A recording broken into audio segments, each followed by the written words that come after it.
I was really reluctant to make this video because I am an active National Guard member and I don't really know what the consequences are going to be for me speaking in this manner.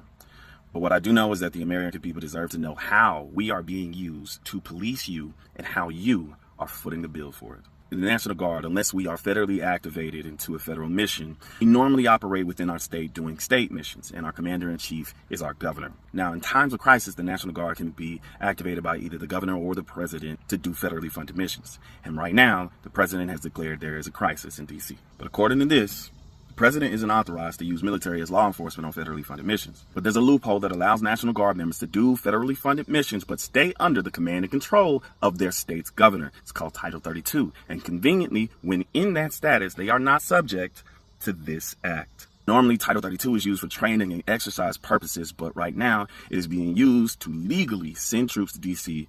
to do law enforcement. That's the whole thing. Like, this is all legal. So like, I know that I have an obligation to not follow unlawful orders, and they do too. But right now, there have not been any unlawful orders given. So I do hate to see my brothers and sisters in arms getting yelled at because like they haven't done anything wrong just yet.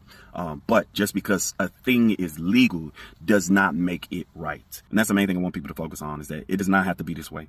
We can change the laws to prevent our service members from being utilized as simply law enforcement at the behest of the president. There was actually a proposal to close this loophole 5 years ago, the first time that the president deployed the DC National Guard. One of the ways in doing that is to have Congress clarify that governors may not send their National Guard troops into another state or territory without that state or territory's consent. Because right now, if a president wants to use the military on American soil, all he has to do is just find a governor that's willing to do his dirty work. By the way, the National Guard being deployed in DC is costing you, the taxpayer, over $1 million a day. They don't even know how long this operation is going to last. They want to expand into other cities. It is costing you, the American taxpayer, over $1 million a day to have our good service members stand around in D.C. with an unclear mission for an unknown amount of days. As a service member, I pledge an oath to support and defend the Constitution. And I don't want to see the commitment I made to serve be taken advantage of any longer with this loophole. Call your senator, call your representative, and ask that they put forth some legislation to help close this loophole and prevent other military members' service from being taken advantage of by the executive branch.